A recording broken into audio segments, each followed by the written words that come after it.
Hello and welcome to English Fast Room. I'm Anna. And I'm Tom. We're so happy you're here with us today. If you're new, subscribe so you don't miss our daily episodes. So, Tom, how are you feeling today? Like, really feeling? Honestly, Anna, I don't even know how to answer that question today. Oh, what do you mean? Like, this morning, I woke up and I felt great. I was excited about my design project. I made coffee, put on some music, and I was like, today is going to be amazing. Okay, that sounds nice. Yeah, it was. But then, around 11 a.m., I don't know, I suddenly felt heavy, like a cloud came over me, for no reason. Out of nowhere? Completely out of nowhere. Nothing bad happened, no news bad, just my mood dropped, like someone turned off the lights inside my brain. Tom, I totally understand that feeling. And actually, that's exactly what we're going to talk about today. Wait, really? Yes, today we're talking about mood swings. Mood swings. Mood swings. That's actually perfect timing, because I've been having a lot of those lately. Mood swings are so common. Almost everyone experiences them, but we don't really talk about them, do we? No, we don't. It's like this thing that happens, but we pretend everything is fine. Exactly. So today, let's talk about it openly. What mood swings feel like, why they happen, and how to describe them in English. I love that. Let's do it. So, first, let me explain what a mood swing actually is.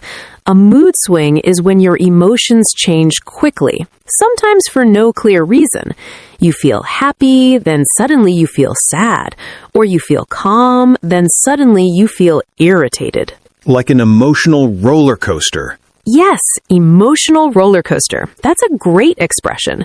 Your emotions go up and down, like you're on a ride and you can't control it. That's exactly how it feels. Like, I'm not driving, my emotions are driving, and I'm just sitting in the back seat. That's such a good way to describe it. Your emotions are driving. I might steal that. Go ahead. It's true, though. Sometimes I wake up feeling one way, and by lunch, I feel completely different. And I'm like, what happened? And the tricky part is, sometimes there's a reason. Maybe you didn't sleep well. Maybe you're stressed about work. But sometimes there's no reason at all. That's the worst part. When you feel bad and you don't know why. You can't fix something if you don't know what's broken. That's so true. And I think many of our listeners feel the same way. If you're listening and thinking, yes, that's me, you're not alone. This is a very human experience. So, Anna, what causes mood swings? Like, is it just random, or is there something happening in our bodies? Great question. There are actually many causes. Some are physical, some are mental. Let me share a few common ones. Okay, I'm listening. First, sleep. If you don't get enough sleep, your emotions become unstable. Your brain is tired. It can't regulate your feelings properly. Oh, that makes sense. Last week, I stayed up until 2 a.m. working on a project, and the next day I was so irritable. Everything annoyed me. Lily asked me a simple question, and I almost snapped at her. Irritable. That's a good word. Irritable means easily annoyed. When you're irritable, small things bother you way more than they should. Yeah, I was definitely irritable. I felt bad about it later. Lily didn't deserve that. And that's another thing about mood swings. Sometimes we hurt the people around us because of how we're feeling, and then we feel guilty afterwards. The guilt is real. I apologized to Lily like 3 times that day. The second cause is stress. When you're stressed, your body produces hormones that affect your mood. You might feel anxious, then sad, then angry, all in one day. That's basically my life as a freelancer.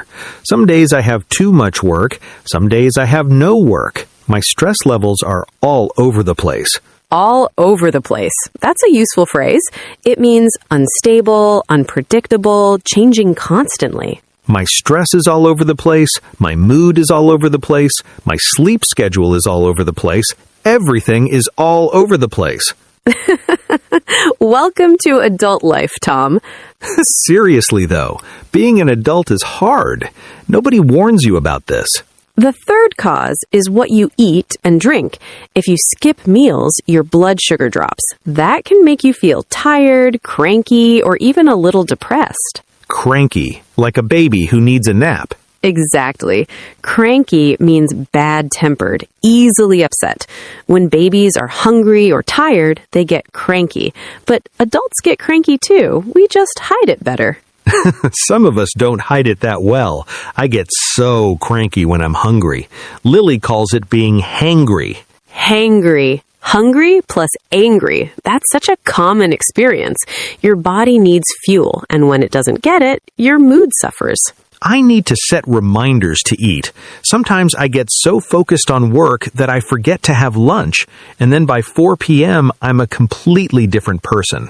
A completely different person. See, that's mood swing language. You're describing how much you change. What about exercise? Does that affect mood swings? Absolutely. Exercise releases chemicals in your brain that make you feel good.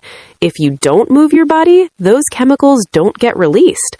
That can lead to feeling flat, unmotivated, or even stuck in a bad mood. Flat. I like that word. When I don't go to the gym for a few days, I feel flat.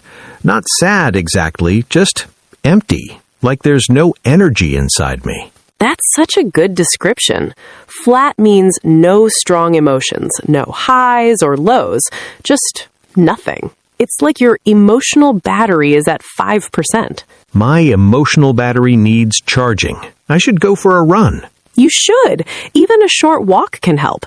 When I'm feeling off, I take Biscuit for an extra long walk. The fresh air, the movement, it really helps. Biscuit is like your therapy dog. He really is. He doesn't judge. He just walks beside me and wags his little tail.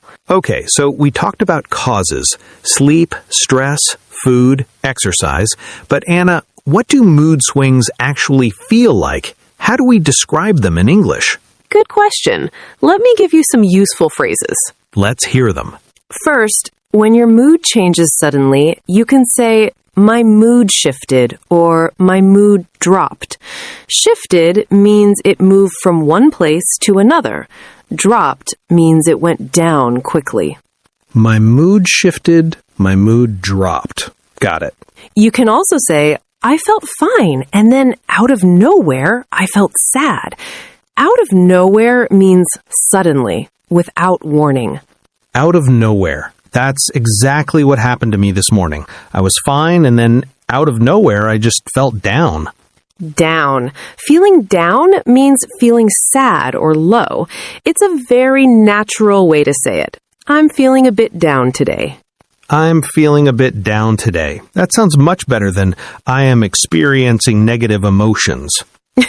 Yes, please don't say that.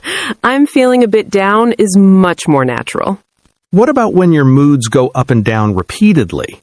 You can say, "I've been up and down all day," or "My emotions have been all over the place," or use the phrase we mentioned earlier, "I've been on an emotional roller coaster." I've been up and down all day. That's simple but effective. Another useful phrase is, "I can't seem to shake this feeling."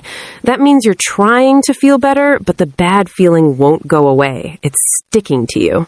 Oh, I know that feeling. When you try to cheer yourself up but nothing works, the sadness just stays. Exactly.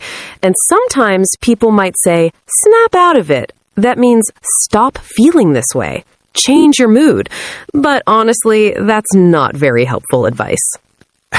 No, it's not. If I could snap out of it, I would, but it's not that simple. It's really not. Emotions aren't like a light switch. You can't just turn them off. Emotions aren't like a light switch. I'm going to remember that one. What about physical sensations? When you have mood swings, do you feel anything in your body?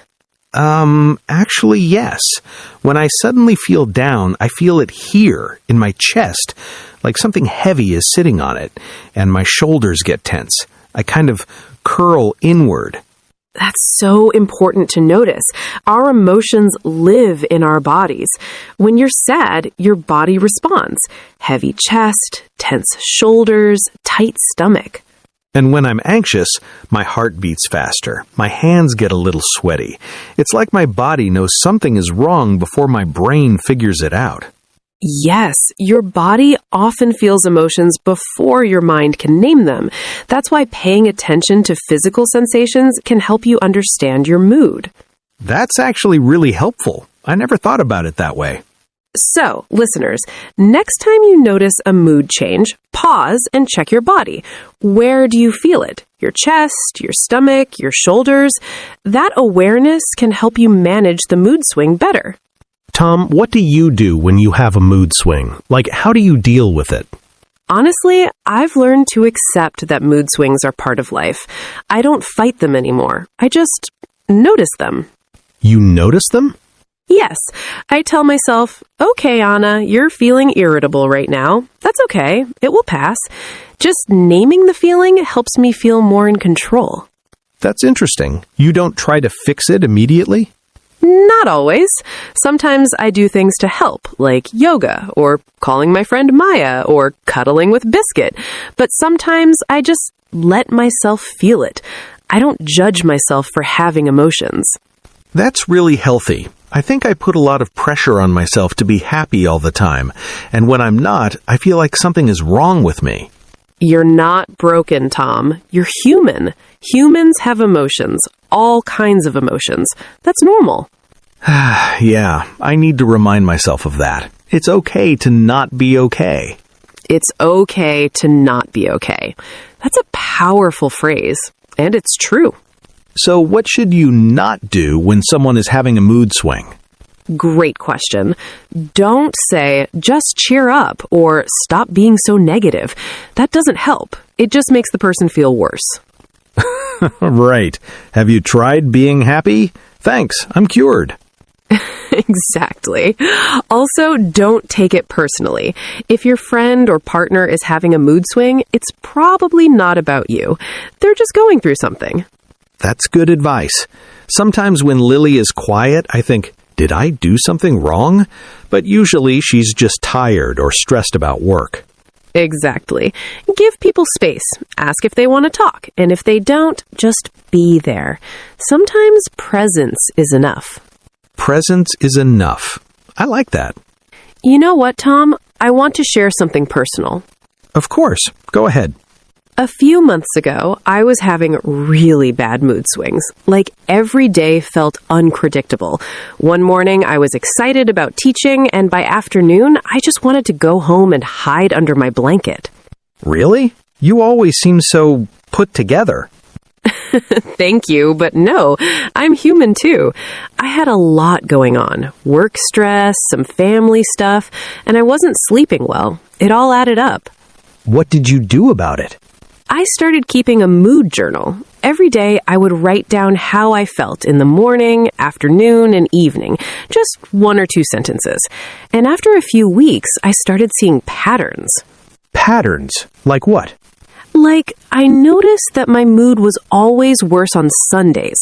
Sunday scaries, you know, the fear of Monday coming. And I noticed that when I skipped my morning yoga, I was more likely to feel anxious later. That's really smart. So you tracked your moods and found the triggers. Exactly. Triggers. A trigger is something that causes a reaction. In this case, something that causes a mood change. Once I knew my triggers, I could do something about them. So what are your triggers? Not enough sleep is a big one.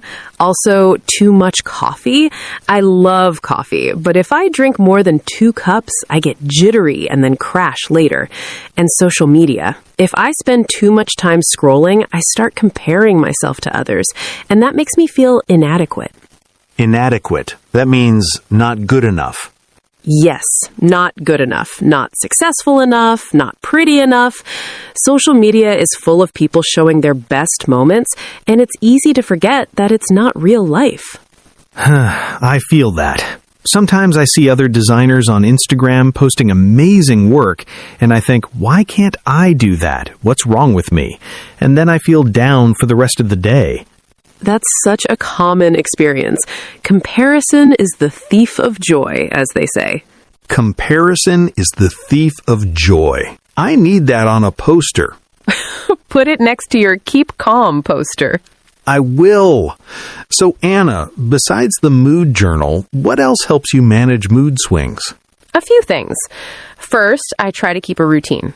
I wake up at the same time, I do my yoga, I have my tea. When my routine is stable, my mood is more stable too. That makes sense. Structure helps. Second, I move my body, even if I don't feel like it. Sometimes Biscuit gives me this look like, "Mom, let's go outside." And I can't say no to that face. So we walk. And usually by the end of the walk, I feel a little better. Biscuit is saving your mental health one walk at a time. He really is. And third, I talk to people. When I'm feeling off, I call Maya or I text a friend. I don't isolate myself because isolation makes everything worse. That's hard for me sometimes. When I'm in a bad mood, I want to be alone. I don't want to bother people with my problems. But Tom, that's what friends are for. You're not bothering them. They care about you. And sometimes just saying, "I'm having a rough day," out loud can make you feel less alone. You're right. I should do that more. Reach out instead of shutting down. Reach out instead of shutting down. That's beautiful. Can I steal that? Go ahead. One more thing. I try to be patient with myself. Mood swings don't last forever. They feel intense in the moment, but they always pass. Tomorrow might be completely different. That's a good reminder. When you're in the middle of a bad mood, it feels like it will never end. But it does end. It always does. The storm passes, the sun comes back. The storm passes, the sun comes back. Okay, now I need a third poster. Your wall is going to be covered with inspirational quotes. Lily will love it, or she'll think I'm having a midlife crisis at 32. You're fine, Tom. You're just growing. Okay, Tom, before we go to vocabulary, quick question for our listeners. Do you experience mood swings? What do they feel like for you? Tell us in the comments. We'd love to hear your stories. Yes, share with us. You're not alone in this. All right, let's do some vocabulary. Vocabulary time. First word, mood swing. Mood swing. A sudden change in how you feel emotionally. I've been having mood swings lately. Mood swing. When your emotions change quickly and unexpectedly. Second word, irritable. Irritable. Easily annoyed or upset. I didn't sleep well, so I'm feeling irritable today. Irritable. Irritable. When small things bother you more than usual. Third word, overwhelmed. Overwhelmed. When you have too many emotions or too much to handle. I felt overwhelmed by everything that was happening. Overwhelmed. Overwhelmed. Like your emotions are flooding you. Fourth expression, out of nowhere. Out of nowhere. Suddenly, without any warning or reason, the sadness came out of nowhere. Out of nowhere. Out of nowhere. When something happens unexpectedly. Fifth expression, emotional roller coaster. Emotional roller coaster. When your emotions go up and down dramatically. This week has been an emotional roller coaster. Emotional roller coaster. Your feelings are like a wild ride. Sixth word, cranky. Cranky. Bad-tempered, easily upset, usually because you're tired or hungry. Sorry I was so cranky earlier. I needed to eat. Cranky. Cranky. Like a grumpy baby, but you're an adult. Fifth expression, snap out of it. Snap out of it. To suddenly stop feeling a certain way. But remember, this isn't always possible. I wish I could snap out of this bad mood. Snap out of it. Snap out of it. Easier said than done. Sixth word, flat. Flat. When you don't feel any strong emotions, no highs, no lows, just empty. I've been feeling kind of flat all week. Flat. Flat. Like your emotional battery is dead. And finally, feeling down. Feeling down. Feeling sad or low. I'm feeling a bit down today. Feeling down. Feeling down. A simple, natural way to say you're sad. And there you have it. 9 words and expressions to talk about mood swings. These are really useful. I wish someone taught me these when I was learning English. That's why we're here, to make it easier for everyone. All right, that was a great talk about mood swings. It really was. Remember, mood swings are normal. Everyone has them. The important thing is to be kind to yourself and know that the feeling will pass. Now a question for you. Tell us in the comments, what do you do when you have a mood swing? Do you talk to someone, go for a walk, listen to music? We want to know. We love reading your answers. If you enjoyed this episode, please like, subscribe, and share with a friend who might need to hear this. We'll see you tomorrow with another easy conversation. Bye, everyone. Bye!